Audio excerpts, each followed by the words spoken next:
especially, particularly as an individual, ní pàtàkì jùlọ gẹ́gẹ́ bí ẹnì kọ̀ọ̀kan. I give glory to the name of the Lord Mo fi ògo fún Ọlọ́run for the opportunity, fún àǹfààní, for the grace that He has given unto me fún oore ọ̀fẹ́ èyí tó ti fi fún mi to stand before you láti today. dúró níwájú yín lónìí. I want to appreciate our daddy in the Lord, Mo fẹ́ mọrírì bàbá wa nínú Olúwa, Reverend Segun Babalola, àlùfáà Ṣẹ́gun Babalọ́lá and his wife, àti aya wọn, for how he has tutored us, fún gẹ́gẹ́ bí wọ́n ti kọ́ wa, me and my colleagues, èmi àti àwọn akẹgbẹ́ mi since we started here látìgbà tí a ti bẹ̀rẹ̀ for the ní last 3 years. fún bí ọdún mẹ́ta sẹ́yìn. May the Lord continue to bless you, sir, Kí Ọlọ́run kó tẹ̀síwájú and láti máa increase your bùkún fún yín, ministry in the name kó of sì máa tún mú Jesus. kí iṣẹ́ ìránṣẹ́ yín gbòòrò sí I also orúkọ want to Jésù. appreciate the associate pastors Mo tún fẹ́ mọrírì àwọn alábàáṣiṣẹ́pọ̀ olùṣọ́ àgùntàn and their wives. àti àwọn aya wọn. They have been leaders. Wọ́n jẹ́ aládarí ní tòótọ́, They have led us very well. wọ́n ti darí wa dáradára. I also want to appreciate the deacons and the deaconesses of the church as Mo tún well, fẹ́ mọrírì àwọn díákónì lọ́kùnrin àti lóbìnrin nínú ìjọ bákan náà, heads of departments, àwọn olórí ìpéjìpín, WMU, MMU, and the Youth Fellowship, ẹgbẹ́ obìnrin oníìrírí, ọkùnrin oníìrírí àti ti ẹ̀ka for all ọ̀dọ́, your contributions towards our training. fún ohun gbogbo tẹ́yìn náà ti ṣe bó ṣe ní ṣe The pẹ̀lú members ẹ̀kọ́ wa. of Glad Tidings, you are a rare disciple of Christ. Ẹ̀yin ọmọ ìjọ ìròyìn ayọ̀ náà, ẹ jẹ́ ọmọ ẹ̀yìn Jésù tí ò wọ́pọ̀. Because we have learned a lot from the life of even your members. Nítorí pé a ti kọ́ ohun tó pọ̀ láti inú ìgbé ayé àwọn ọmọ ìjọ gan. And I pray that this lesson that we have learned will go ahead of us in the ministry in the name of Mo Jesus. sì gbàdúrà wípé àwọn ẹ̀kọ́ wọ̀nyí wọn yóò ṣíwájú wa lọ nínú iṣẹ́ I ìránṣẹ́ want to lórúkọ Jésù. acknowledge my faculty advisor, Ẹni tó jẹ́ faculty adviser mi náà mo fẹ́ mọ rírì Reverend wọn. Dr. Adedotun A. Adeola. Àlùfáà ọ̀mọ̀wé Adédọ̀tun Adéọlá. I guess he will soon join us. Mo lérò wípé wọn yóò darapọ̀ mọ́ wa láìpẹ́. The grace of God continue to be upon him. Oore ọ̀fẹ́ Ọlọ́run yóò tẹ̀síwájú láti máa wà lórí ayé wọn. I will not also forget to remember to forget to acknowledge my reverend at home, N ò ní ṣaláì mọ rírì àlùfáà mi nílé pẹ̀lú. Reverend Dr. Israel Christilere, Àlùfáà ọ̀mọ̀wé Israel Christy lérè, his wife, aya wọn, and the entire members of Shepherd Hill Baptist Church in Lagos àti gbogbo ọmọ ìjọ Shepherd Hill Baptist Church ní Èkó for their support. fún ìgbárùkù tí wọn. Finally, Ní ìparí, I want to appreciate my immediate family, mo fẹ́ mọ rírì ìdílé tèmi gangan, my wife and my 3 children, aya mi àti àwọn ọmọ wa for their mẹ́ta, support, fún ìgbárùkù tí wọn, for all the endurance, fún gbogbo ìfaradà wọn. because we are in this ministry together. Nítorí pé a jọ wà nínú iṣẹ́ ìránṣẹ́ yìí ni. And my prayer is that God will bring us to an expected end in the name Àdúrà of mi sì ní Jesus. wípé Ọlọ́run yóò mú wa dé òpin rẹ̀ eléyìí tó ń retí gangan lọ́wọ́ wa. Forever, forever, oh Lord, your word is settled in heaven, it is settled forever, forever, forever, oh Lord, your word is settled in heaven, it is settled forever, forever, forever, oh Lord. Thy word is settled in heaven, it is settled. Father, Lord, Bàbá we àti pray to you, Ọlọ́run wa, Lord, a gbàdúrà sí yín that your presence will go with us wípé ìwà pẹ̀lú ẹni yín yóò as bá we wa study lọ. your word. Bá a ṣe ń kọ́ ẹ̀kọ́ ọ̀rọ̀ yín, Speak to the heart of men, O Lord. ẹ bá ọkàn àwọn ènìyàn sọ̀rọ̀ Olúwa. I pray, Father, Lord, that they will not see me, O Lord. Bàbá, mo gbàdúrà wípé wọn kì yóò rí mi, They will see you. ṣùgbọ́n wọn ó rí yín, They will hear from you. wọn ó gbọ́ látọ̀dọ̀ yín. Thank you, mighty Father. Ẹ ṣeun bàbá tó For in lágbára. Jesus' holy name I have prayed. nítorí mo gbàdúrà lórúkọ mímọ́ Jésù Olúwa. The Àmín. topic of our meditation this morning, Àkórí ohun tí à ń jíròrò lé lórí lówùrọ̀ yìí, as seen in your bulletin, gẹ́gẹ́ bẹ́ẹ̀ ṣe ti rí nínú ìwé ìléwọ́ ètò yín, when the grace of God is upon you. òun náà ni wípé nígbà tí orí ọ̀fẹ́ Ọlọ́run bá ń bẹ lórí ayé rẹ, When the grace of God is upon you. nígbà tí orí ọ̀fẹ́ Ọlọ́run bá ń bẹ lórí rẹ. The meditation of today, Ìjíròrò tòní, as seen from the book of Exodus 33, gẹ́gẹ́ bá a ṣe rí ní ìwé Ẹ́kísódù orí ìkẹtàléníọgbọ̀n, from verse 12 to 18. bẹ̀rẹ̀ láti ẹsẹ̀ ìkejìlá sí ìkejìdínlógún.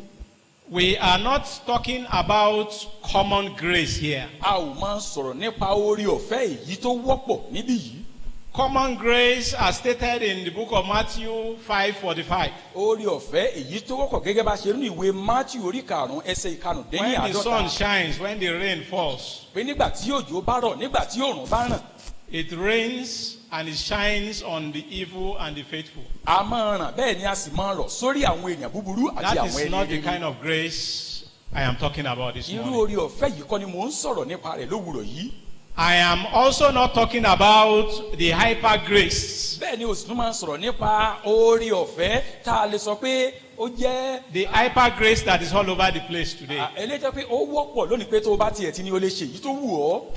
The grace we are talking about Orí ọ̀fẹ́ tá à ń sọ nípa rẹ̀ is similar to the grace we can see in the book of Acts chapter 4 verse 33. ó jẹ́ èyí tó jẹ méjì ta nínú iṣẹ́ àwọn àpọ́sítélì ní orí ìkẹrin ẹsẹ̀ ìkẹtàléníọgbọ̀n. Great grace. Orí ọ̀fẹ́ ńlá, Grace that falls upon the disciples of Christ. orí ọ̀fẹ́ tó bà lé àwọn ọmọ ẹ̀yìn Jésù Kristi. If we look at the scripture before us, Tí a bá wo ibi kíkà tó wà níwájú wa from Exodus 33 from verse 12, látinú Ẹ́kísódù orí ìkẹtàléníọgbọ̀n bẹ̀rẹ̀ we láti can ẹsẹ̀ see ìkejìlá. the exchange between Moses and God. A lè rí ìtàkùrọ̀sọ láàrin Mósè àti Ọlọ́run. Moses was saying to the Lord, Mósè ń sọ fún Olúwa, he said that, see, you say to me, bring up these people, but you have not let me know whom you will send with me.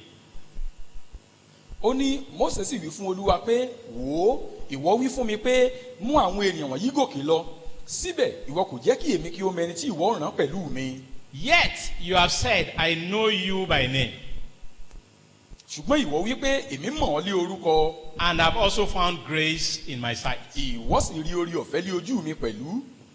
Looking at this verse, Tí a bá wo ẹsẹ̀ yìí, we will be tempted to begin to think ó ṣeéṣe ká bẹ̀rẹ̀ sí máa rò pé that Moses was referring to a human companion. wípé Mósè ó ń sọ nípa alábàárìnpọ̀ tá a lè sọ pé ó jẹ́ èèyàn. Moses wasn't referring to a human companion. Mósè ò máa ń sọ nípa alábàárìnpọ̀ tó And jẹ́ the ènìyàn. evidence of that is seen in Exodus 32, Ẹ̀rí èyí la sì nínú Verse Ẹ́kísódù 34. ní orí ìkejìléníọgbọ̀n ní ẹsẹ̀ and also ìkẹrìnléníọgbọ̀n Exodus chapter 33, verse 2. àti ní Ẹ́kísódù orí ìkẹtàléníọgbọ̀n ẹsẹ̀ The Lord ìkejì. said to Moses, he said, I will send my angels before you. Ọlọ́run sọ fún Mósè wípé èmi ò rán áńgẹ́lì kan sí iwájú rẹ. What Moses was after here is divine presence. Ohun tí Mósè ń lépa ní ohun gangan ní ìwà pẹ̀lú ẹni Ọlọ́run. And I speak the word of God into your life this morning, that every divine presence that you need in order to break through this year, the Lord begin to release it onto your life in the name of Jesus. Mo sì sọ ọ̀rọ̀ Ọlọ́run sínú ayé rẹ wípé gbogbo ìwà pẹ̀lú ẹni Ọlọ́run èyí tó nílò láti lu àlùyọ nínú ọdún yìí Ọlọ́run yóò jọ lọ́wọ́ sínú ayé rẹ lórúkọ Moses was Jésù. saying concerning God that God said, you said you know me by name. Mósè ń sọ wípé Olúwa ó sọ wípé o mọ̀ mí morúkọ. And you said, I have found grace in your sight. Ó sì wípé mo ti rí oore ọ̀fẹ́ lójú rẹ. I don't know how many of us are here today, N ò mọ iye àwa tá a wà ní lónìí which God will look down from heaven. I say, I know you by name. tó jẹ́ pé Ọlọ́run yóò gbójú wọlé láti ọ̀run wa yóò sì wípé mo mọ̀ ọ́ morúkọ. Concerning Jesus Christ, Nípa ti Jésù, the word of God makes us to understand when he was baptized. ọ̀rọ̀ Ọlọ́run jẹ́ kó yé wa nígbà tó ń ṣe ìrìbọmi. and severally in the scriptures, àti ní àìmọye ìgbà nínú ìwé there mímọ́ was testimony from God. pé ẹ̀rí wá látọ̀dọ̀ Ọlọ́run This is my beloved son, pé èyí ni àyànfẹ́ ọmọ in mi whom I am well pleased in. ẹni tí inú mi dùn sí gidigidi. The question the Lord is asking us this morning: ìbéèrè tí Ọlọ́run ń bi wá léèrè lówùrọ̀ yìí does the Lord know you by name? ó ní wípé ṣé Ọlọ́run mọ̀ ọ́ morúkọ Does he call you by name? ṣé ó pè ọ́ lórúkọ.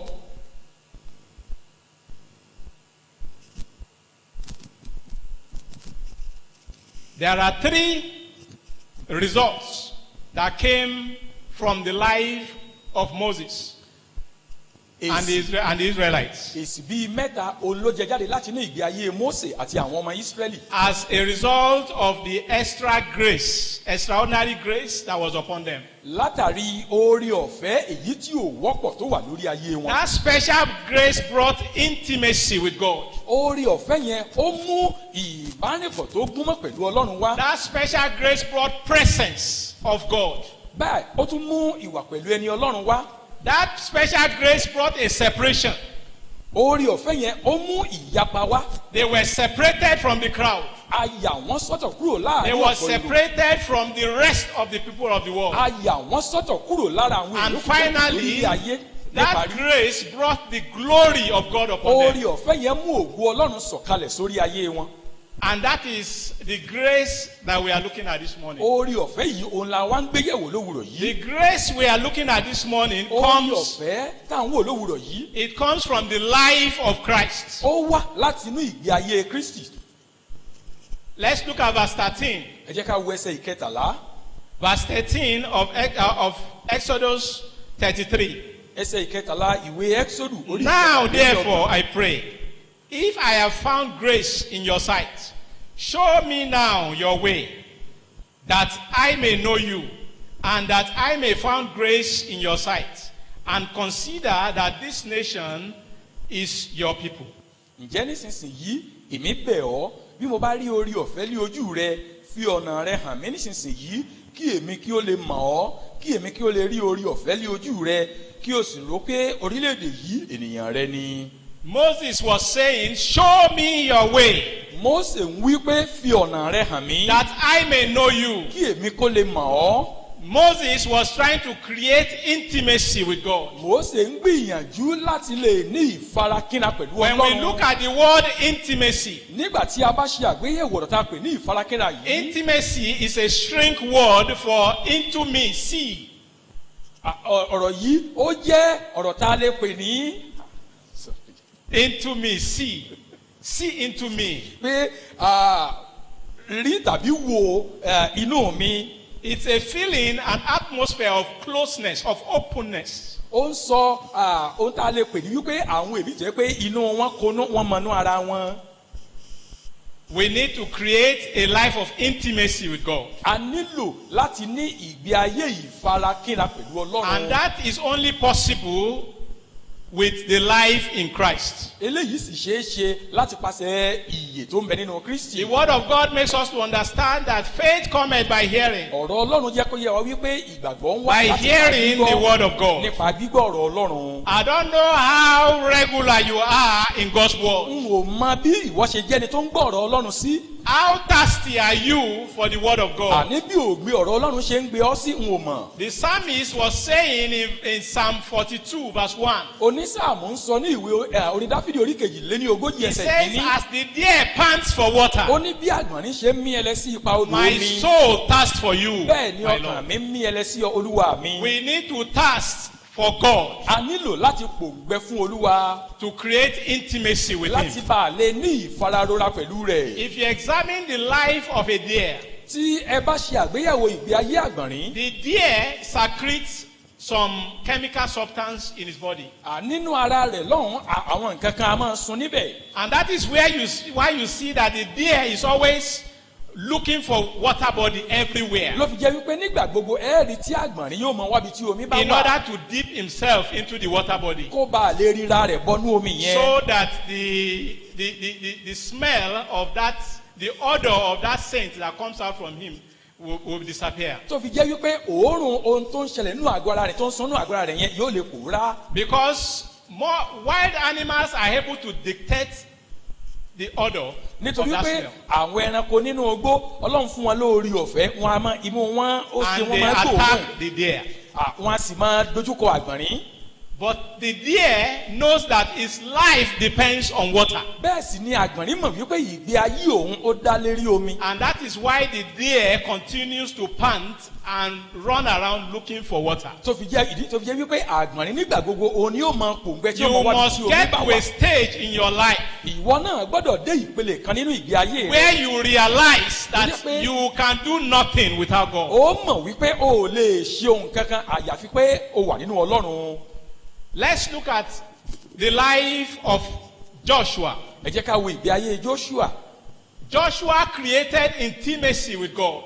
Joshua ní ìfararora pẹ̀lú ọlọ́run. The Bible makes us to understand that the sun stood still for the sake of Joshua and bẹ́ẹ̀ni the jẹ́ ká mọ̀ Israelites. wípé nítorí ti Joshua òòrùn dúró sójú kan náà àti òṣùpá. He got victories of all kinds. ó ní onírúurú ìṣẹ́gun. In Joshua chapter 1 verse 7 to 8, nínú ìwé Joshua orí kìíní ẹsẹ̀ ìkejì àti the kẹjọ. Lord was speaking to Joshua ọlọ́run ń bá Joshua sọ̀rọ̀. and he said, "Do not depart from this word that I give to you. ó sì wí pé ọ̀rọ̀ yìí tí mo fi fún ọ yìí o má yẹsẹ̀ Do kúrò not turn nínú to the rẹ̀. left or to the right." má ṣe yà sí ọ̀tún bẹ́ẹ̀ ni kí o má yà sí òsì.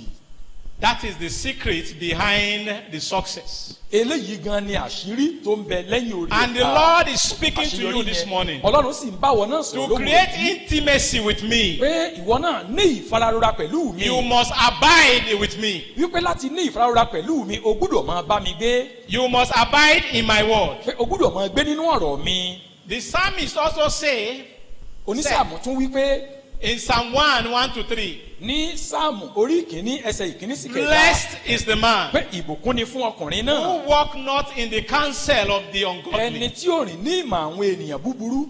The psalm went further to pronounce some blessings. It shall be like a tree planted beside the rivers of water. onísáàmù tẹ̀síwájú ó wá bẹ̀rẹ̀ sí ní sọ àwọn ìbùkún Its kan wípé leaves yóò shall dàbí ibi flourish. tí a gbìn sí etí ipa odò. And it shall bear fruit in due ó season. ní yóò máa so èso rẹ̀ lákòókò. That is what the life of intimacy eléyìí ni ohun tí ìgbé ayé ìfararora with God brings to you. pẹ̀lú ọlọ́run mọ́ But wá fún remember mi. that this is Rántí o, only possible wípé eléyìí ó ṣeé ṣe through the grace nípa orí ọ̀fẹ́. that comes as a result of the life in Christ. èyí tó ń jẹ jáde láti inú ìyè tó ń bẹ nínú Kristi. If we look at the life of Enoch in the Bible, tí a bá wo ìgbé ayé Enoch nínú ìwé the mímọ́. word of God says Enoch walked with God. ọ̀rọ̀ ọlọ́run wípé Enoch bá ọlọ́run rìn. The question the Lord is asking you this morning, are ìbéèrè you tí walking with ọlọ́run bí him? ọ léèrè ni wípé ṣé òun rìn pẹ̀lú mi. In various areas, aspects of your life, ní onírúurú abala ayé rẹ.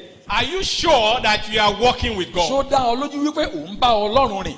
Are you sure that you are bringing your children up in the ways of the ṣó Lord? dá ọ lójú wípé àwọn ọmọ rẹ òun tọ́ wọn ní ọ̀nà How ọlọ́run. many of us are still holding morning devotion with our children? mélòó nínú wa la tún jọ ń ṣe àdúrà àgbàpọ̀ nínú ilé pẹ̀lú àwọn ọmọ wa. The word of God is coming with a lot of challenge to us today. ọ̀rọ̀ ọlọ́run ń jẹ jáde sí wa lónìí pẹ̀lú onírúurú ìpèníjà. In our Sunday school lesson today, nínú ẹ̀kọ́ ilé ẹ̀kọ́ ọjọ́ ìsinmi the wa life of lónìí. Mary Magdalene challenged us as disciples. ìgbé ayé Maria Magdalene pè wá níjà gẹ́gẹ́ bí ọmọ ẹ̀yìn. And that word is challenging us this morning ọ̀rọ̀ again. yẹn náà sì tún pè wá níjà lẹ́ẹ̀kan sí lówùrọ̀ yìí. We should walk with God. pé ká bá ọlọ́run rìn. That is a way of creating intimacy with Him. ọ̀nà tá a lè gbà ní ìfararora pẹ̀lú rẹ̀ nìyí. When we look at the life of Abraham tí also, a bá wo ìgbé ayé Abrahamu in bákan the náà. book of Genesis chapter 17 verse 1, nínú ìwé Genesis orí ìkẹtàdínlógún the ẹsẹ̀ word of ìkíní. God makes us to understand there. ọ̀rọ̀ ọlọ́run jẹ́ kó yé wa níbẹ̀.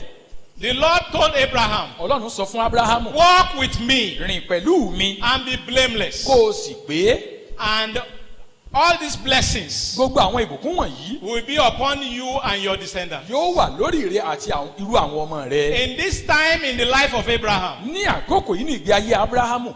it just happened after he had 13 years of in communication with God. ohun kan yìí ṣẹlẹ̀ tó ní èyìnbá tó jẹ́ wípé fún bí ọdún mẹ́tàlá kò tiẹ̀ ọlọ́run ò bá sọ nǹkan From kan. the age of 86 láti ọmọ ọdún mẹ́rìndínní up to àádọ́rùn-ún when Abraham became 99, tó fi dìgbà tí Abrahamu pé ọmọ ọdún mọ́kàndínní there ọgọ́rùn-ún was no intimacy with God. kò sí ìfararora pẹ̀lú ọlọ́run rárá. And that was because he transgressed. ìyẹn sì rẹ̀ nítorí pé ó ré òfin ọlọ́run kọjá. He was not ready to wait for the promise of God. kò ṣe tán láti dúró de And ìlérí he ọlọ́run. decides to listen to his wife. bẹ́ẹ̀ ló tẹ́tí gbọ́ aya rẹ̀.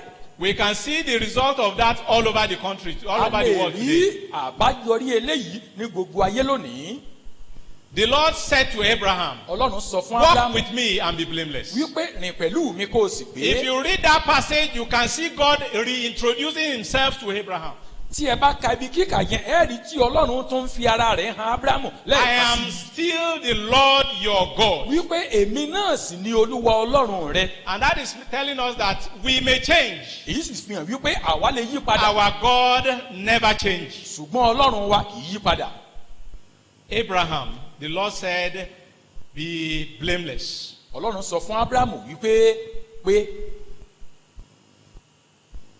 When we look at the life of Jacob also, tí a bá tún wo ìgbé ayé Jákọ́bù bákan náà. Jacob he was a man also Jákọ́bù náà jẹ́ ọkùnrin kan that had intimacy with God. tó ní ìfararora pẹ̀lú ọlọ́run. In the book of Genesis 31:7, nínú ìwé Genesis orí ìkọkànléní ọgbọ̀n ẹsẹ̀ ìkeje. the wages of Jacob was changed up to 10 times. ọ̀yà Jákọ́bù á yí padà ó tó bí ìgbà mẹ́wàá. But God continued to change the equation. ṣùgbọ́n ọlọ́run sì tún ń ṣe àyípadà nǹkan yẹn. In spite of the fact that he was being shortchanged, lékè wípé à ń yàn án jẹ. the grace of God still manifested upon him. orí ọ̀fẹ́ ọlọ́run tún hàn nínú ayé God rẹ̀. was changing the equation continually. ọlọ́run ń pàdé ọ̀rẹ́dà mọ́ ẹnìkejì rẹ̀ And lọ́wọ́. I'm speaking the word of God to you this morning. mo sì sọ ọ̀rọ̀ ọlọ́run sínú ayé rẹ̀ lówùúrọ̀ That yìí. any attempt wípé ìgbésẹ̀ yòówù to shortchange you, láti yàn ọ́ jẹ. either in your place of work, bóyá níbi iṣẹ́ rẹ in ni your family, nínú ìdílé rẹ in ni any aspect of your endeavors, tàbí nínú ohun yòówù tó the dáwọ́lé. grace of God will manifest for you. orí ọ̀fẹ́ ọlọ́run yóò In fọ̀n the fún name ọ of Jesus. ní orúkọ Jésù. Look at the life of Moses. ẹ wò bí ayé Mósè. Moses that we're examining this morning. Mósè tá à ń gbéyẹ̀wò We lówùúrọ̀ have a yìí. lot to learn from the life a of ní ohun tó Moses. pọ̀ láti kọ́ nínú ìgbé ayé Mósè. Concerning his relationship with his sister Miriam bó ṣe ní ṣe pẹ̀lú ìbáṣepọ̀ rẹ̀ pẹ̀lú ẹ̀gbọ́n rẹ̀ obìnrin tó jẹ́ and Míríàmù Aaron. àti ọkùnrin tó ń jẹ́ Árónì. Miriam and Aaron confronted Moses Míríàmù àti Árónì wọ́n dojúkọ Mósè and they were rebelling against him. wọ́n sì wá ń ṣọ̀tẹ̀ sí i. What did the Lord say? kí ló ń tí Olúwa sọ? If you check your Bible, tí ẹ bá wo in Bíbélì the book yìí, of Numbers nínú ìwé 12:6-8, ní orí ìkejìlá ẹsẹ̀ ìkẹfà sí ìkẹjọ, God summoned the three of them. Ọlọ́run pe àwọn mẹ́tẹ̀ẹ̀ta. And the Lord was telling them, Ọlọ́run wá ń sọ fún wọn. He said, if I have prophets ó ní tí mo bá ní wòlíì kan in Israel, ní Ísírẹ́lì, I speak to them mò ń bá wọn sọ̀rọ̀ through dreams, nípa àlá, through vision. nípa ìran. As for my servant Moses, wọ́n bó ṣe ní í ṣe pẹ̀lú I Mósè speak ìránṣẹ́ with him mi face to face. lójúkojú òní mo As ń bá a sọ̀rọ̀. man speaks to his friend. àní gẹ́gẹ́ bí ọkùnrin tí bá ọ̀rẹ́ rẹ̀ sọ̀rọ̀. A man that has developed a life of intimacy with ẹni God tó bá ti ní ìgbé ayé ìfararora pẹ̀lú Ọlọ́run can have this experience. ó lè ní irú ìrírí yìí. The word of God in Exodus 23:22. ọ̀rọ̀ Ọlọ́run nínú ìwé Ẹ́kísódù orí ìkẹtàléníogún The ẹsẹ̀ word of ìkejìlélógún. God is making us to understand that your enemies will be my enemies. ọ̀rọ̀ Ọlọ́run jẹ́ kó dímọ̀ wípé àwọn ọ̀tá rẹ Your yóò jẹ́ ọ̀tá òkun. adversaries, they will be adversaries to me. pé àwọn tó já sí ọ̀tá fún ọmọ yóò já sí ọ̀tá fún mi. And I speak the word of God to you that the Lord will fight for you. mo sì sọ̀rọ̀ Ọlọ́run sínú ayé rẹ In wípé Ọlọ́run every yóò jà area of fún your ọ life in ní the name gbogbo of abala ayé Jesus. rẹ lórúkọ Jésù. The word of God is telling us that without me you can do nothing. ọ̀rọ̀ Ọlọ́run sọ fún wa wípé láìsí mi ẹ lè ṣe nǹkan kan. A life of intimacy ìgbé ayé ìfararora creates the presence of God. a máa mú kí ìwà pẹ̀lú ẹni Ọlọ́run ó wà fún ni. We will move on now to the second result a lọ sí abala èsì kejì báyìí tàbí that àbáyọrí Moses kejì. and the Israelites got èyí tí Mósè àti àwọn ọmọ Ísírẹ́lì ní from the grace láti inú orí ọ̀fẹ́ that was bestowed upon them. èyí tá a jọ lọ́wọ́ sórí wọn. And that second result is àbáyọrí kejì yẹn òun sì nìyí. God's presence. ó ní ìwà pẹ̀lú ẹni ọlọ́run. When the grace of God is upon you, nígbà tí orí ọ̀fẹ́ ọlọ́run bá wà lórí rẹ. you attract the presence of God. ìwà pẹ̀lú ẹni ọlọ́run yóò wà fún ọ. And let's look at that passage now. ẹ jẹ́ ká wá wo bí kíkà yẹn báyìí. Verse 14 of our text, Exodus 33. ìwé Exodus orí kẹtàlélọ́gbọ̀n. And he said, my presence will go with you, and I will give you rest. òun sì wí pé ojú mi yóò máa bá ọ lọ èmi yóò sì fún ọ ní ìsinmi. Then he said to him, if your presence does not go with us, do not bring us up from here. òun sì wí fún un pé bí ojú rẹ kò bá bá wa lọ má ṣe mú wa gòkè láti ìhín lọ. For how then will it be known that your people and I have found grace in your sight? nípa ìwòlẹ̀ a ó fi mọ̀ níyìí pé èmi rí orí ọ̀fẹ́ lé ojú rẹ àní èmi àti àwọn ènìyàn rẹ. Moses was saying to God that how will the rest of the people of the world know that we have found grace in your fún sight? ọlọ́run wípé bó o làwọn èèyàn yòókù tó wà náà yóò ṣe mọ̀ wípé a ti rí orí ọ̀fẹ́ lójú rẹ. If your presence does not go with us. tí ìwà pẹ̀lú ẹni rẹ ò bá bá wa lọ. The word of God also makes us to understand ọ̀rọ̀ ọlọ́run tún jẹ́ kó yé wa. presence of God brings rest. wípé ìwà pẹ̀lú ẹni ọlọ́run a máa mú ìsinmi wá. And the rest we are talking about here is, ìsinmi tá a sì ń sọ níbí yìí. we are not talking about taking a nap. a máa sọ nípa yìí pé èèyàn rẹjú. Àbí somebody is sleeping in the night. àbí pé ẹnìkan sùn lálẹ́.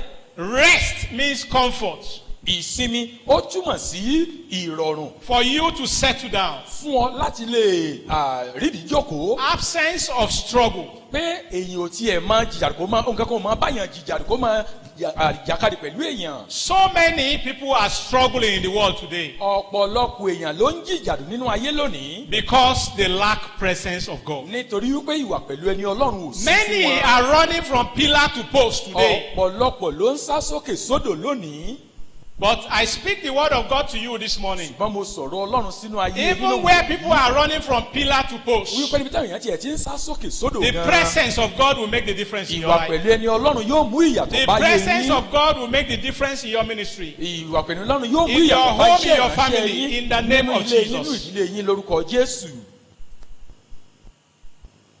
If we examine the life of Adam and Eve tí a in bá the wo garden, ìgbé ayé Ádámù àti Éfà nínú ọgbà in Genesis 3 verse 8, ní ìwé Genesis orí ìkẹta ẹsẹ̀ ìkẹjọ. the word of God makes us to understand that Adam and Eve, they heard the sound of God in the cool of the evening. ọ̀rọ̀ Ọlọ́run jẹ́ kó yé wa wípé Ádámù àti Éfà wọ́n gbọ́ ohùn Ọlọ́run ní ìtura ọjọ́ bí ọwọ́ ìrọ̀lẹ́. But they were afraid. ṣùgbọ́n ẹ̀rù bà wọ́n. That part of the scripture is making us to understand abala ìwé mímọ́ yẹn ó ń jẹ́ kó yé wa that it's a regular occurrence wípé ohun tó wọ́pọ̀ tó ń ṣẹlẹ̀ nígbà gbogbo ni. for God to always come down and fellowship. Ọlọ́run láti sọ̀kalẹ̀ wá kó sì ní For ìdàpọ̀ God to pẹ̀lú. always come down and have that intimate pé kí relationship Ọlọ́run kó sọ̀kalẹ̀ wá kó sì ní ìfararora with Adam and Eve. pẹ̀lú Ádámù àti Éfà. But when they transgressed, ṣùgbọ́n nígbà tí wọ́n tasẹ̀ àgẹ̀rẹ̀ when they disobeyed, nígbà tí wọ́n ṣàìgbọràn the word of God makes us to understand that they lost that presence. ọ̀rọ̀ Ọlọ́run jẹ́ kó yé wa wípé ìwà pẹ̀lú ẹni Ọlọ́run yẹn wọ́n pàdánù rẹ̀. People that were intimate with God, àwọn tó ní ìfararora pẹ̀lú Ọlọ́run they began to be afraid of the presence of wọ́n God. wá bẹ̀rẹ̀ sí ní bẹ̀rù ìwà pẹ̀lú ẹni Ọlọ́run. When sinners are confronted with the word of God, nígbà tí ọ̀rọ̀ Ọlọ́run bá dojú kọ àwọn tó jẹ́ ẹlẹ́ṣẹ̀ they are convicted within them. a máa sa ọkàn wọn lọ́gbẹ́.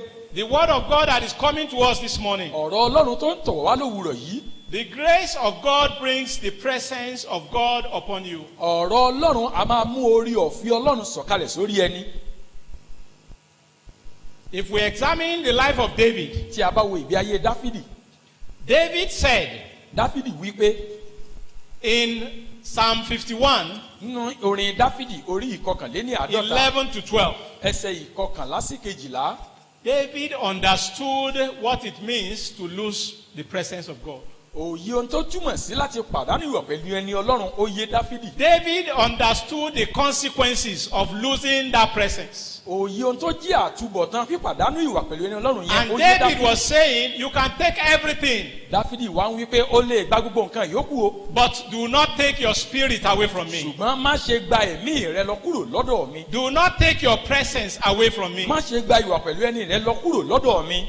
In Genesis 28, ní ìwé Genesis orí verse 16 to ìkejìdínlọ́gbọ̀n 17, ẹsẹ̀ ìkẹrìndínlógún sí ìkẹtàdínlógún. Jacob had an encounter with God. Jákọ́bù ní ìbápàdé kan pẹ̀lú And the word Ọlọ́run. of God makes us to understand. Ọ̀rọ̀ Ọlọ́run sì jẹ́ kó yé wa.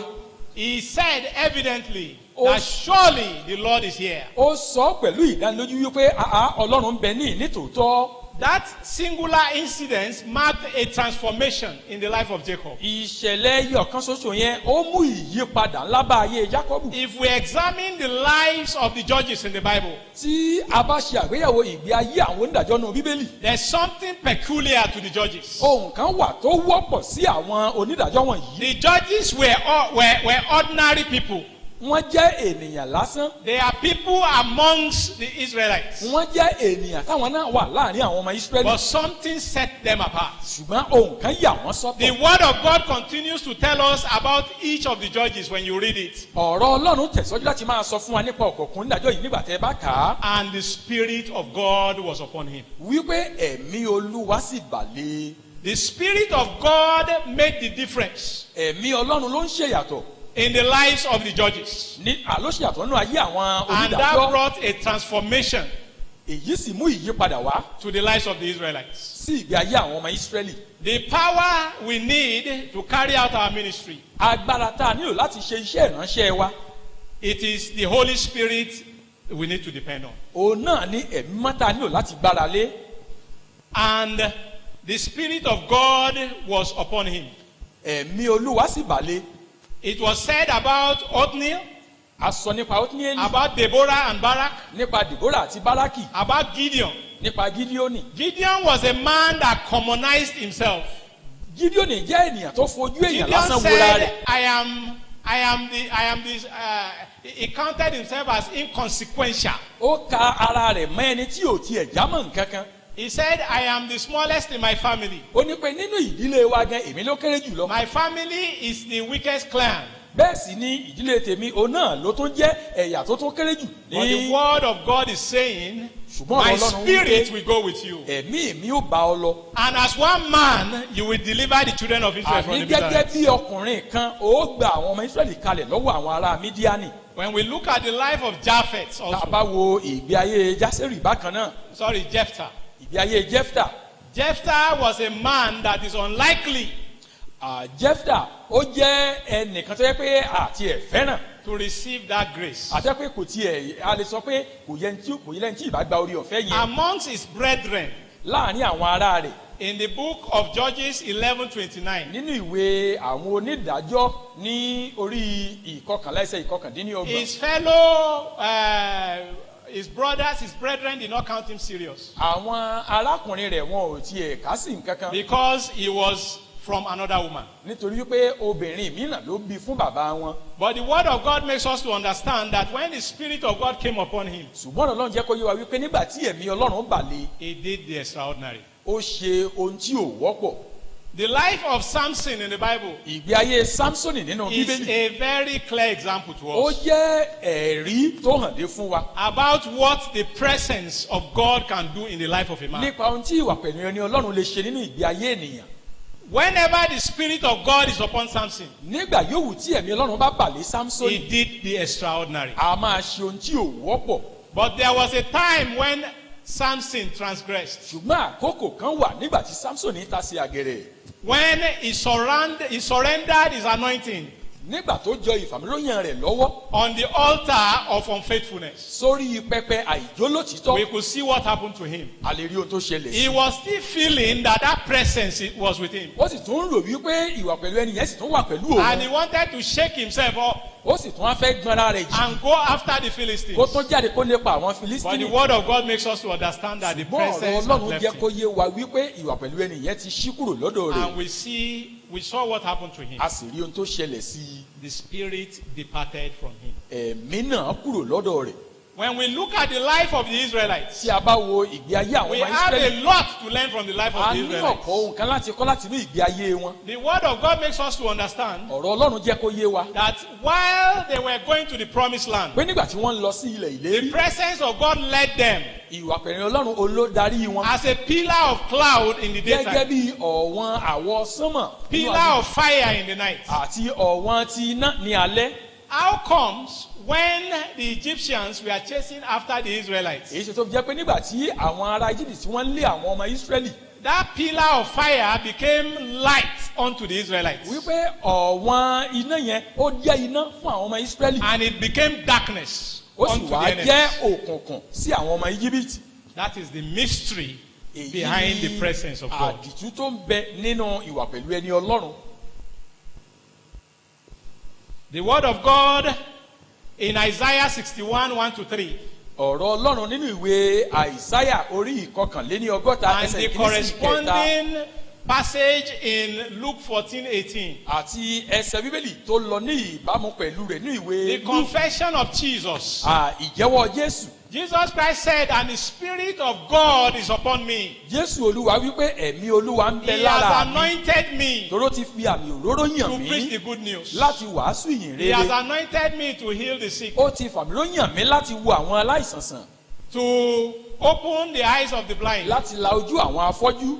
I want to tell you this Mo morning fẹ́ sọ fún yín lówùúrọ̀ yìí that the secret behind the success of the ministry of Jesus Christ wípé àṣírí tó ń bẹ lẹ́yìn àṣeyọrí iṣẹ́ ìránṣẹ́ is Jésù the power of the Holy òun Spirit. ni agbára ẹ̀mí mímọ́. No wonder Jesus told his disciples, Àbájọ tí Jésù sọ fún àwọn ọmọ ẹ̀yìn you have been with me these 3 years, wípé ẹ ti wà pẹ̀lú mi fún ọdún mẹ́ta yìí, but go and wait ṣùgbọ́n ẹ lọ dúró for the Holy Spirit. fún ẹ̀dúró de ẹ̀mí mímọ́. And we saw the power of the Holy Spirit came upon them. A sì retí agbára ẹ̀mí mímọ́ bà lé wọn. We saw a Peter that denied Jesus Christ. A rí Pétérù ẹni tó ti sẹ́ Jésù. Before a little girl, he said, I've never seen that man. Níwájú ọmọdébìnrin kan ó wí pé èmi ò tiẹ̀ rí ọkùnrin yẹn rí. 3 times Peter denied Jesus Christ. Ẹ̀ẹ̀mẹ́ta ọ̀tọ̀ọ̀tọ̀ ó ní Pétérù sẹ́ Jésù. The little girl said, I recognize you. Ọmọdébìnrin yẹn wí pé mo mọ̀ ọ́, mo You dá are ọ one mọ̀. of those following Jesus. Ọ̀kan lára àwọn tí ń tẹ̀lé Jésù And ní Peter ọ̀. said, I've never seen that man before. Pétérù wá wí pé èmi ò tiẹ̀ tí ìfìgbà kankan rí ọkùnrin yẹn rí.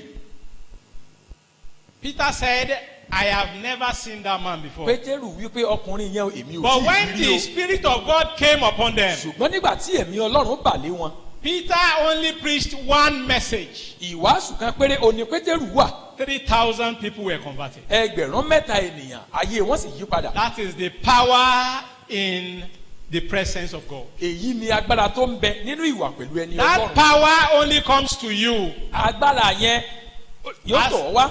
as a result of your life in Christ. Látàrí ìgbé ayé rẹ nínú Jésù. You may be sitting here this morning. O lè jókòó ní ìlówùrọ̀ yìí. You probably have not given your life to Christ Tó before. jẹ́ pé ìwọ ò tiẹ̀ tí ìfàyè rẹ fún You are Jésù tẹ́lẹ̀. shortchanging yourself. Ó kàn ń para rẹ lára ni o. Because I tell you, most of the struggle that you struggle, Torí pé ọ̀pọ̀lọpọ̀ ìlàkàkà tó o kàn ń làkàkà. even in the ministry, Ànínú iṣẹ́ ìránṣẹ́. you do not have a power of your own to O run it. ní agbára tiẹ̀ láti ṣe It é. is the power of the Holy Spirit that you need. Agbára ẹ̀mí mímọ́ ló nílò.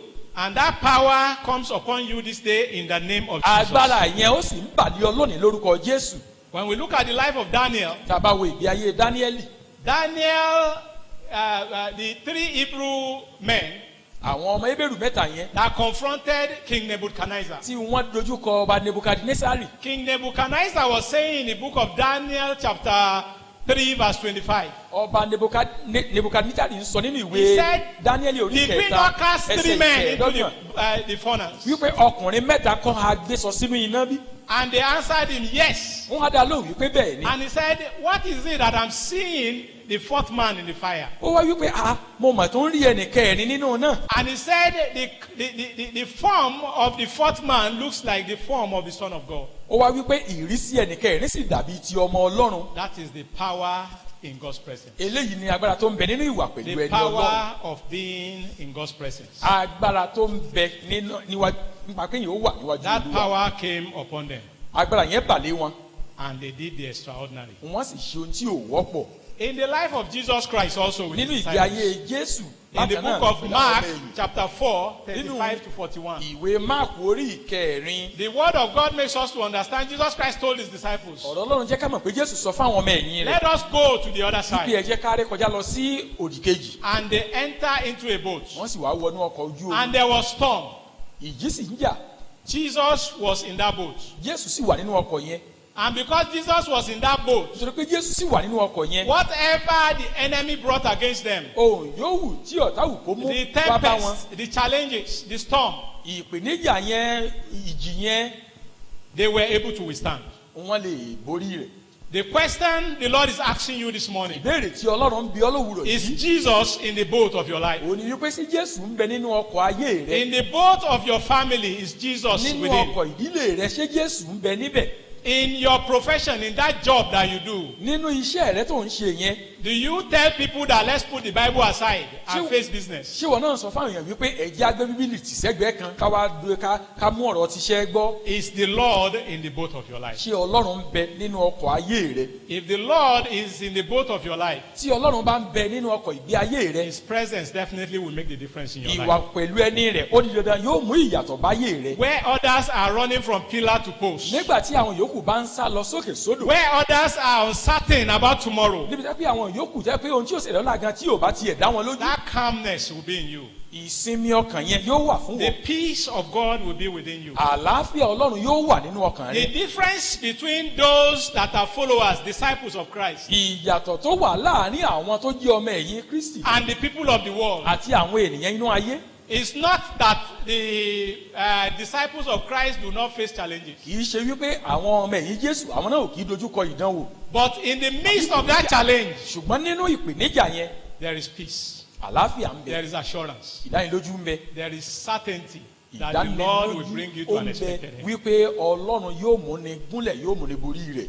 Another result that we need to see àbáyọrí mìíràn tá ó tún rí as a result of the grace, the great grace that came upon Moses and the látàrí children of Israel, oore ọ̀fẹ́ ńlá tó bà lé ìgbé ayé Mósè àti àwọn ọmọ Ísírẹ́lì setting apart, òun náà ni yíyani sọ́tọ̀ setting apart. yíyà sọ́tọ̀. Moses and the children of Israel, they were separated from the crowd. Mósè àti àwọn ọmọ Ísírẹ́lì a yà wọ́n sọ́tọ̀ kúrò láàrin èrò. If the grace of God that comes from the life of Christ is in you, tí oore ọ̀fẹ́ Ọlọ́run tó ń jẹjẹ́ láti inú iye Kristi bá ń bẹ nínú you rẹ are separated from the crowd. a yà ọ́ sọ́tọ̀ kúrò láàrin àwọn èrò. Where people are running helter-skelter, níbi táwọn èèyàn gbé ń sá kíjokíjo there is that peace that will be in you. àlàáfíà yẹn ó wà nínú rẹ. And we will read from verse 16b to 17. a sì kà láti abala kejì ẹsẹ̀ ìkẹrìndínlógún yẹn. So the word of God makes us to understand that so we shall be separate, your people and I, from all the people who are upon the face of the earth. bẹ́ẹ̀ ni a ó sì yà wá sọ́tọ̀ èmi àti àwọn ènìyàn rẹ kúrò lára gbogbo ènìyàn tí ó wà lórí ilẹ̀. So the Lord said to Moses, Olúwa sì wí fún Mósè pé I will also do this thing èmi ó ṣe òun yìí that you pẹ̀lú have spoken, èyí tí ìwọ ti sọ for you have found grace in my sight, nítorí ìwọ ti rí oore ọ̀fẹ́ lójú mi and I know you by name. èmi sì mọ̀ ọ́ ní orúkọ. When the grace, the great grace that we are talking about, nígbà tí oore ọ̀fẹ́ ńlá tà ń sọ nípa rẹ̀ the uncommon grace of God, àní oore ọ̀fẹ́ Ọlọ́run tí is kò upon you. wọ́pọ̀ tó bá wà lórí rẹ the Lord knows you by name. Ọlọ́run ó mọ̀ ọ́ He morúkọ calls you by name. yóò forúkọ rẹ pè ọ́. The word of God makes us to understand that the children of Israel, they were set apart. ọ̀rọ̀ Ọlọ́run jẹ́ kó yé wa wípé àwọn ọmọ Ísírẹ́lì a yà wọ́n sọ́tọ̀. And when we go to Romans 8:33, àti àbáṣe lọ sínú ìwé Róòmù orí the word of God makes us to understand that who shall bring a charge against the elect of God? wípé ta ni yóò ka ẹ̀bi sí ọrùn àwọn àyànfẹ́ If God himself is the judge. tó bá jẹ́ pé Ọlọ́run gan fúnra rẹ̀ bá ní onídàájọ́. And that is something I fail to understand with the Islamic religion. eléyìí sì ni nǹkan tí ò yé mi pẹ̀lú ti When you ẹ̀sìn minister to ìsìláàmù. them, Nígbà tẹ́ bá bá wọn sọ̀rọ̀ Ọlọ́run, they do not deny the fact that Jesus is coming back. wọn ò mọ jiyàn wípé Jésù ń padà bọ̀ wá. They do not deny the fact that Jesus is coming to judge the world. Bẹ́ẹ̀ ni wọn ò sì sẹ́ wípé Jésù òun ni ó wá tí ó wá ṣe ìdájọ́ ayé. But the question I always ask them whenever I speak with them, Ṣùgbọ́n ìbéèrè tí mo sábà máa ń béèrè nígbà yòówù tí mo bá bá wọn sọ̀rọ̀. if you are not on the same page with the judge Òun náà ni wípé tẹ́ ẹ̀ bá wà ní ìhà kan náà pẹ̀lú that is adájọ́. presiding over your case, Ẹ jẹ́ pé òun ni ó dá ẹjọ́ yín. you already know what your case will be. Ẹ ti mọ ibi tí ọ̀rọ̀ ẹjọ́ yín ó já sí ná.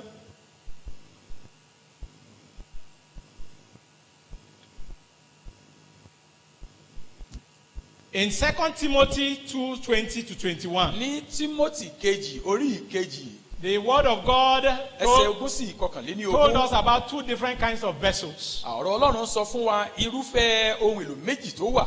Vessels of honor Ohun èlò sí ọlá and vessels unto dishonor. àti ohun èlò sí àìlọ́lá. The word of God to you this morning. Ọ̀rọ̀ Ọlọ́run sí olówùrọ̀ What yìí. kind of a vessel are you? Òun ni wípé irú ohun èlò wo ni Are wọ́n? you a vessel of honor? Ṣé ohun èlò ọlá ni ọ́? Are you a vessel that has been sanctified for the use of the Ṣé ohun master? èlò tá a ti yà sọ́tọ̀ fún ìlò Olúwa ni ọ́? If you are not a vessel that has been sanctified for the use of the master, Tí o kì í bá ṣe ohun èlò tá a ti yà sí mímọ́ fún ìlò Olúwa, you cannot be a vessel of honor. o ò lè jẹ́ ohun èlò sí ọlá o.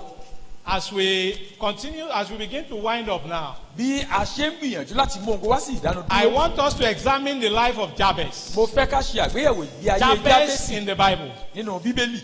In the book of 1 Chronicles chapter 4, Nínú ìwé Króníkù verse 9 kìíní to 10, orí ìkẹrin ẹsẹ̀ ìkẹsàn-án sí ìkẹwàá. the word of God makes us to understand Ọ̀rọ̀ Ọlọ́run jẹ́ kó yé wa that Jabez wípé Jábésì was given birth to under a very difficult situation. wípé ní àkókò tó le tàbí nínú ìrírí tó le òun la gbé bí. His mother said, I gave birth to him in pain Ìyá rẹ̀ wípé nínú ìrora òun ni mo bí i and in sorrow. àti nínú ìbànújẹ́ And because of that, she named him Jabez. àti nítorí ìyẹn ó pe orúkọ rẹ̀ ní Jábésì. Jabez means bitterness. Jábésì túmọ̀ sí Could you ìkorò. imagine a mother naming a Èyí child náà wò ó kí ìyá kan ó sọ ọmọ rẹ̀ ní Bitterness. Jábésì ìbànújẹ́.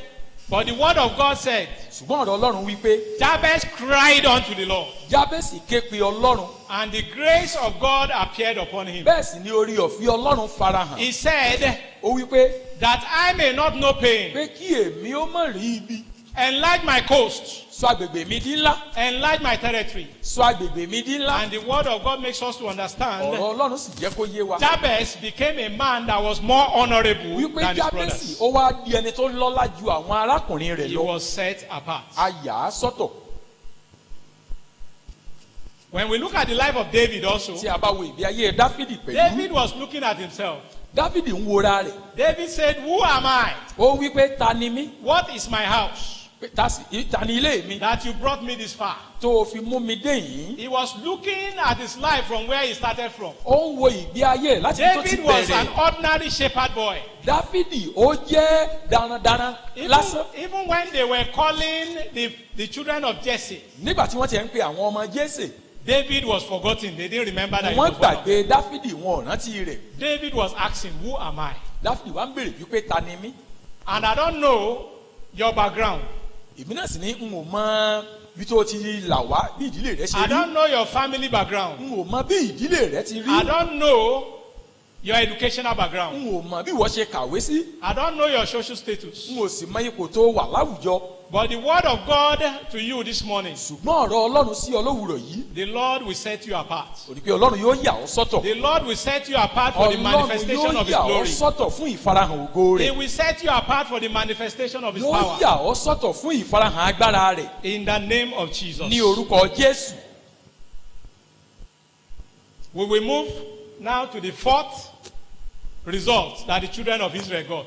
Ní báyìí a ó lọ sí ìpele kẹrin The àbáyọrí glory èyí of God àwọn manifested Ísírẹ́lì ní upon them. ògo Ọlọ́run farahàn The lórí glory ayé wọn. of God manifested upon them. Ògo Ọlọ́run farahàn lórí In wọn. verse 18 Ní ẹsẹ̀ ìkejìdínlógún of our text, ibi tí à ń kà.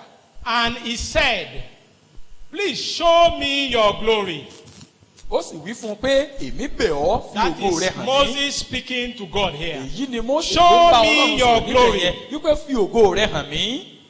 Then he said, I will make my goodness to pass before you, and I will proclaim the name of the Lord before you. I will be gracious to whom I will be gracious, and I will be compassionate on whom I will have compassion. ó sì wí fún un pé èmi ò mú gbogbo oore mi kọjá níwájú rẹ, èmi ò sì pe orúkọ Olúwa níwájú rẹ, èmi ò sì ṣe oore ọ̀fẹ́ fún ẹni tí èmi ń fẹ́ ṣe oore ọ̀fẹ́ fún, èmi ò sì ṣe àánú fún ẹni tí èmi ò ṣe àánú fún. The glory of God ògo Ọlọ́run is the goodness of God. ó ní dídára Ọlọ́run. The glory of God ògo Ọlọ́run is the goodness, is the beauty of God. ó ní ẹwà Ọlọ́run. The glory of God ògo Ọlọ́run is the attribute of God. ó ní àwọn àbùdá Ọlọ́run. The splendor of God. ó ní ògo Ọlọ́run. The brilliance of God. ó ní ìtànṣán ògo rẹ̀. The Lord said to Moses, Ọlọ́run sọ fún Mósè. He said, I will be gracious upon whom I will be ó ní gracious. èmi ó ṣàánú fún ẹni tí èmi ó To ṣàánú be fún. gracious simply means to show favor. láti jẹ́ pé èèyàn ṣe oore ọ̀fẹ́ fún yẹn ni pé èèyàn ṣe ojú rere sí i. And I speak the word of God unto your life this morning. mo sì sọ̀rọ̀ Ọlọ́run sínú ayé rẹ The lówùúrọ̀ favor of yìí God will locate you. wípé ojú rere In Ọlọ́run the name yóò wá of ọ rí Jesus. ní orúkọ In your Jésù. family life, the favor of God will locate you. nínú ìdílé yín oore In ọ̀fẹ́ the Ọlọ́run life yóò wá of your yín rí. children, the Lord will locate you. nínú ayé àwọn ọmọ In yín the oore ọ̀fẹ́ name Ọlọ́run of yóò wá wọn rí Jesus. ní orúkọ And the Jésù. Lord says, I will be compassion. I will have compassion upon who I will have Ọlọ́run compassion. tún wá wípé èmi ó ṣàánú fún To ẹni have tẹ́mi ó ṣàánú compassion means fún. to obtain mercy. láti ṣàánú ni láti rí àánú gbà. The children of Israel obtained mercy from àwọn ọmọ God. Ísírẹ́lì rí àánú Ọlọ́run gbà. The word of God in Isaiah 6:1-3. ọ̀rọ̀ Ọlọ́run ní ìwé Àìsáyà orí ìkẹfà ẹsẹ̀ ìkíní sí kẹta. The whole earth is full of the glory of God. gbogbo ayé kún fún ògo Ọlọ́run. Isaiah said, Àìsáyà wípé in the year that King Uzziah died, ní ọdún tí Ùsáyà ọba kú, I saw the glory of the Lord. I saw the Lord sitting on his throne. èmi rí tí Olúwa jókòó lórí ìtẹ́ rẹ̀. And his glory filled the temple. bẹ́ẹ̀ sì ni ògo rẹ̀ kúnnú tẹ́ḿpìlì. We can see also in the book of Haggai. a lè rí bákan náà nínú ìwé Hágáì. Haggai chapter 2, 3 and 9. ìwé Hágáì orí ìkejì. The word of God Ẹsẹ̀ kẹta that sí is coming to kẹsàn-án. us makes us to understand that the later glory of the temple ọ̀rọ̀ Ọlọ́run tó ń tọ̀ wá jẹ́ ká mọ̀ wípé ògo ìkẹyìn ti tẹ́ḿpìlì shall be greater than the former. yóò tayọ ti ìṣáájú. And what is the Lord saying here? kí sì ni ohun tí Olúwa ń sọ níbí? In the past, ní ìgbà àtijọ́ the Lord dwells in temples. Ọlọ́run ń gbé nínú tẹ́ḿpìlì. But in our dispensation, ṣùgbọ́n ní àkókò tiwa yìí, in the dispensation of grace ní àkókò oore ọ̀fẹ́, that comes to us through the life of Christ, èyí tó tọ̀ wá láti pasẹ̀ iye the Lord Jésù, dwells within us. nínú wa ni Ọlọ́run ń gbé. And the Lord is saying that the glory of this latter temple Ọlọ́run wá ń sọ wípé ògo tẹ́ḿpìlì ìkẹyìn will yìí be greater than the yóò former. ga lọ́pọ̀lọpọ̀ ju ti ìṣáájú lọ. What does it mean kí ló ń tó túmọ̀ sí? for one to lose the glory? fún èèyàn láti pàdánù ògo. In the book of 1 Samuel, nínú ìwé Sámúẹ́lì kìíní chapter 4, verse 22, ní orí ìkẹrin ẹsẹ̀ ìkejìléníogún, we saw the life of Eli and those of his sons, a rí ìgbé ayé Hélì àti tàwọn ọmọ rẹ̀, Phinehas and Hophni. Fíníásì àti Ófúnì.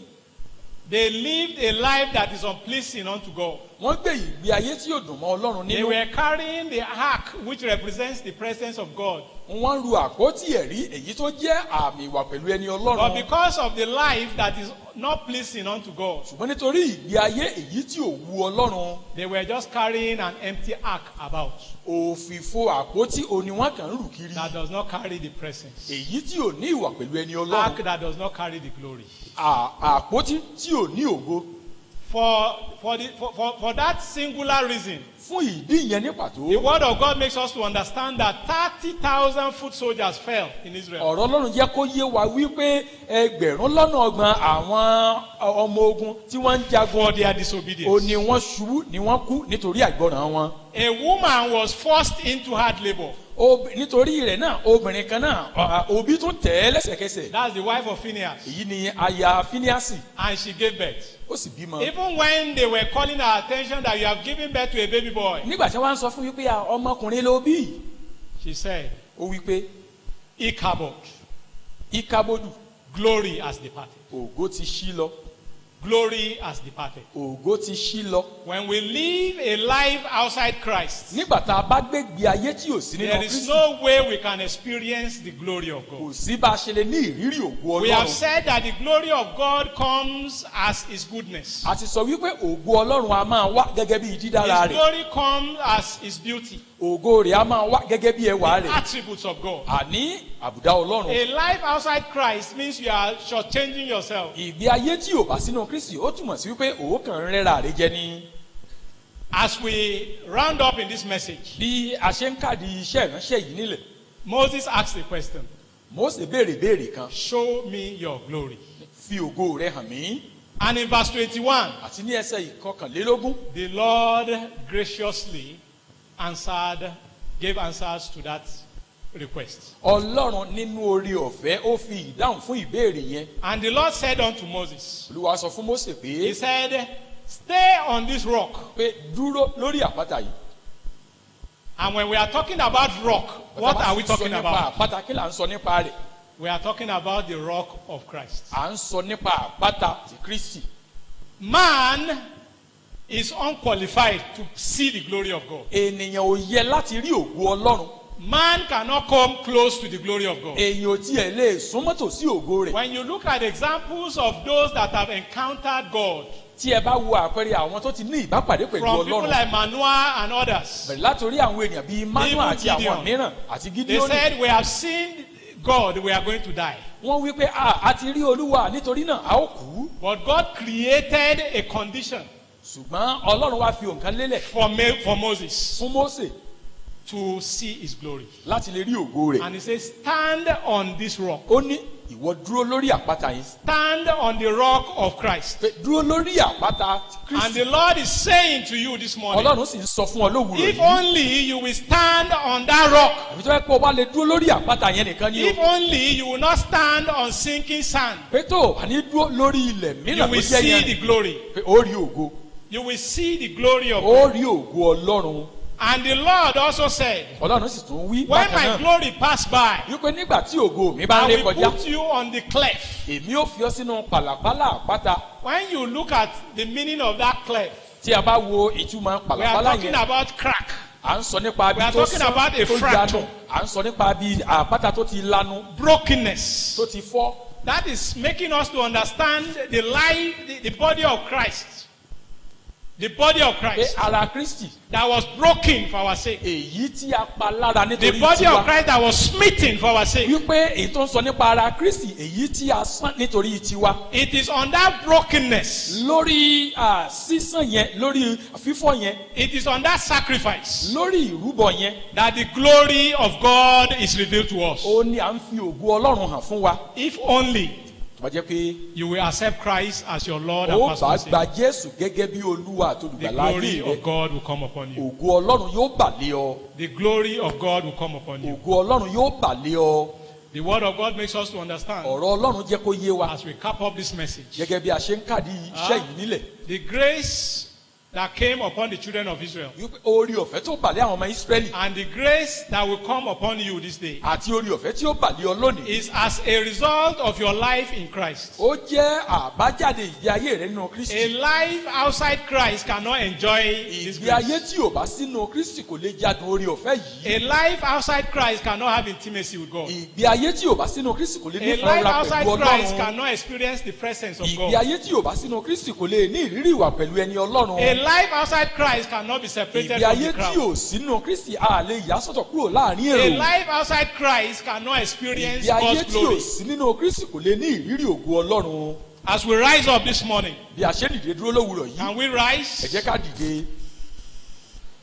and begin to appreciate the Lord for the word that you have Ká heard sì this bẹ̀rẹ̀ morning? sí máa fi ọpẹ́ fún Ọlọ́run fún Begin to appreciate the ọ̀rọ̀ tí Lord a for ti the gbọ́. word that has come Bẹ̀rẹ̀ to sí you máa this mọ morning. rírì Ọlọ́run fún ọ̀rọ̀ náà tó ti tọ̀ wá lówùúrọ̀ The yìí. Lord has given us His word this morning. Ọlọ́run ti fi ọ̀rọ̀ rẹ̀ fún wa lówùúrọ̀ yìí. What are you going to do with this Kí word wàá that you ló have heard ṣe this morning? pẹ̀lú ọ̀rọ̀ tó ti gbọ́ What lówùúrọ̀ are you yìí? going to do with this word that you Kí have ló heard this ṣe morning? pẹ̀lú ọ̀rọ̀ tó ti gbọ́ yìí? Begin to meditate in your heart. Bẹ̀rẹ̀ sí máa ṣe àṣàrò nínú ọkàn rẹ. Have you at any time accepted Christ Pé as ṣé your ìwọ Lord and tiẹ̀ personal ti Savior? fìgbà kankan gba Jésù Jésù gẹ́gẹ́ bí Olúwa àti Olùgbàlà ayé rẹ But bí? you realize that you are compromising Tàbí ìwọ tiẹ̀ rí wípé ìwọ ń gbọ̀jẹ̀gẹ́ due to challenges of life. nítorí àwọn ìpèníjà ayé. If you are in this category, Tó o bá wà ní ìpele yìí, you cannot experience all these things that we have talked about. o lè ní ìrírí gbogbo nǹkan wọ̀nyí tá a ti sọ nípa wọn.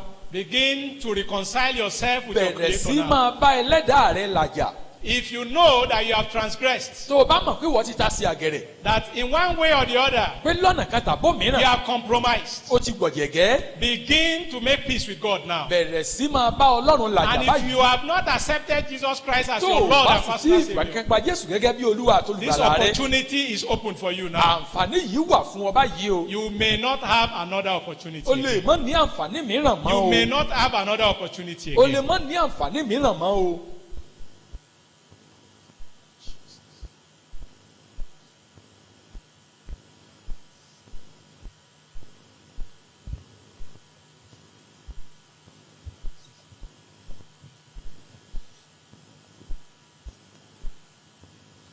Perhaps you are here this morning. Bóyá ìwọ wà ní ìlówùrọ̀ yìí, You have not connected yourself to the Lord's presence by receiving His life. o ò tí ì sora rẹ pọ̀ mọ́ ìwà pẹ̀lú ẹni Ọlọ́run nípa gbígba iye rẹ̀, Through faith in the Lord Jesus Christ. nípa ìgbàgbọ́ nínú Jésù Kristi. This is an opportunity for you. Àǹfààní nìyí fún ọ o.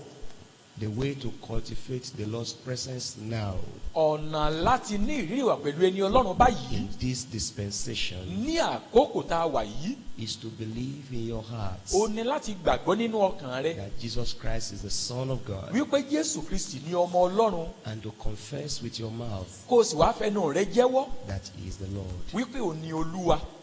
And you disconnect from every other way that does not please the Lord, Ó wàá yára rẹ nípa kúrò ní gbogbo àwọn ọ̀nà ìgbé ayé yòókù tó yẹ pé wọn ò dùn mọ́ Ọlọ́run nínú. which we call Èyí repentance. tá à ń pè ní ìrònúpìwàdà. That is the way to cultivate the Lord's presence. Bí èèyàn ṣe ní ìrírí ìwà pẹ̀lú ẹni Ọlọ́run nìyí o. Maybe there is no particular day you can point to, Bóyá kò sí ọjọ́ kan ní pàtó tí wọ́n lè tọ́ka sí. and you want today to be that day O sì fẹ́ kí òní yìí kó jẹ́ ọjọ́ yẹn when through faith in the Lord Jesus tó jẹ́ Christ, pé nípa ìgbàgbọ́ nínú Jésù the Olúwa, Lord by His Spirit comes to indwell you. Ọlọ́run nípa ẹ̀mí rẹ̀ wá gbé nínú ayé rẹ̀. Ó fẹ́ kí ẹ̀mí Ọlọ́run kó máa wá gbé nínú ayé rẹ. You can do it now. O lè ṣe yẹn báyìí. Just raise up your hand Kàn gbé ọwọ́ rẹ sókè by your faith. nípa ìgbàgbọ́ rẹ. That moment the Lord comes to indwell in you. Ní àkókò yẹn gan Ọlọ́run ń wá sínú rẹ. Or you have been messing up Tàbí ìwọ ti ń tọwọ́ bọ nǹkan, o ti ń after tọwọ́ you bọ̀ kúbọ̀. have asked the Lord to be the Lord of your life. Lẹ́yìn ìgbà tó ti ní pé kí Olúwa kó jẹ́ Olúwa ayé rẹ, It has been up and down, up and down. ṣe ló ń ṣubú tó ń dìde tó ń ṣubú.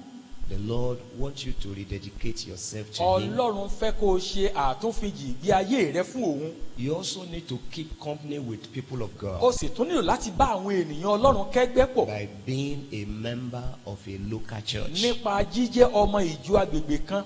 And if the Lord is leading you to join a church like this, Tí Ọlọ́run bá wá ń darí rẹ láti darapọ̀ mọ́ ìjọ bí you eléyìí, have to indicate. o nílò láti sọ di mímọ̀. So you can make a decision that I want to join the membership of this Nítorí náà church o lè ṣèpinnu wípé èmi fẹ́ di ọmọ ìjọ yìí because you feel the Lord is leading you. nítorí pé o jọ sí ọ bí ẹni pé Ọlọ́run ń darí rẹ. You can as well raise up your hand. Ìwọ náà lè gbé ọwọ́ rẹ sókè bákan náà.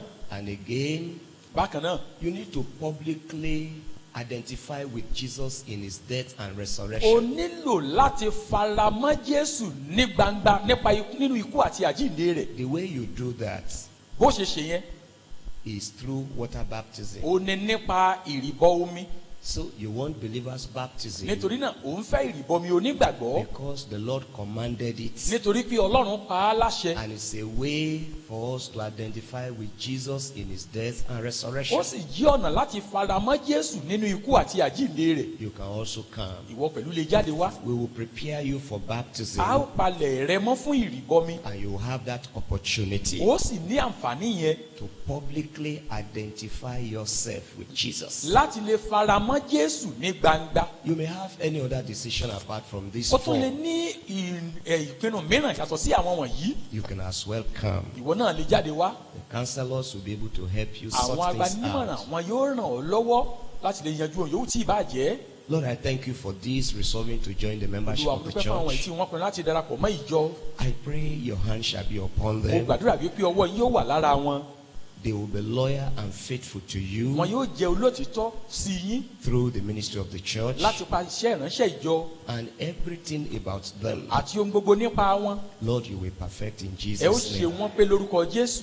Thank you for hearing ẹ us. ṣeun tí ẹ gbọ́ wa o. Thank you for your word that you have sent to ẹ us, ṣeun fún ọ̀rọ̀ yín tí ẹ ti rán sí wa. that we need to cultivate your presence, wípé a nílò láti ní ìfarora pẹ̀lú yín. and that will bring the difference in our èyí ó lives. sì mú ìyàtọ̀ bá ayé wa. Father, we pray bàbá gbàdúrà we will continue to sustain your presence wípé ẹ ó ràn wá lọ́wọ́ láti máa gbé nǹkan yìí ró. as we continue to obey you, bá a ṣe ń gbọ́ràn sí yín trust you, serve you, and love you tí à ń gbẹ́kẹ̀lé yín tá à ń sìn yín all the days of our ní lives. gbogbo ọjọ́ ayé wa. Having given us your spirit in Christ Jesus, lẹ́yìn ìgbà tí ẹ ti fi ẹ̀mí yín fún wa nínú Jésù, we know you are already with us. a mọ̀ wípé ẹ ti wà pẹ̀lú wa. So, Father, help us to maintain this nítorí fellowship. náà bàbá ẹ ràn wá lọ́wọ́ láti pa ìdàpọ̀ yìí mọ́. Thank you, Father. ẹ ṣeun bàbá. For in Jesus Christ's name we pray. nítorí a gbàdúrà ní orúkọ Jésù Kristi. Amen. àmín. Let's be seated. We thank God for speaking.